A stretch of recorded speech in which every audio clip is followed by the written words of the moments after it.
Toutes les mentions honorables ont été décernées à la Commission électorale nationale autonome Sénat pour les dernières élections qu'elle a savamment organisées et conduites.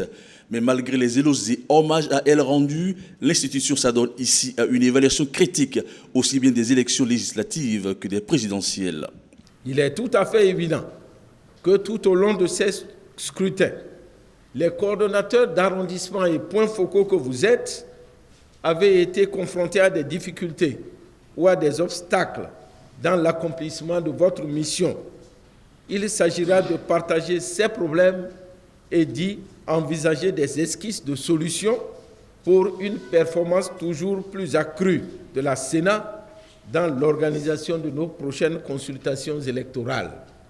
Les coordonnateurs d'arrondissement et les points focaux ici présents sont d'entrée invités à partager avec la Commission les relations qu'ils entretiennent avec les autorités publiques, politiques et morales au niveau local. Je voulais insister sur la sensibilisation des autorités à nous accueillir, notamment les maires. En dehors de l'ordre de mission qui nous est donné avant que nous n'allions sur le terrain, si c'est possible que la Sénat puisse envoyer correspondance à l'endroit de ces autorités-là, pour que la tâche ne soit facilitée sur le terrain. En fait, c'est ce que je vous ai demandé. Tout en informant ces autorités locales, il va falloir leur dire de nous trouver vraiment des salles convenables où on peut vraiment sécuriser le matériel. Nous avions dû monter des gardes inutiles parce qu'ils nous ont donné peut-être des lieux où il n'y avait même pas de clé, rien pour sécuriser.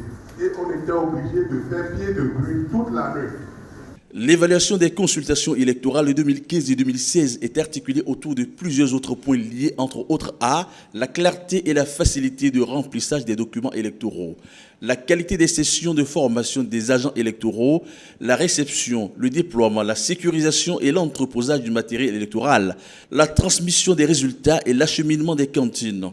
Les échanges permettront à la Sénat de parfaire ses prestations à l'avenir afin que les consultations électorales au Bénin soient organisées avec zéro défaut.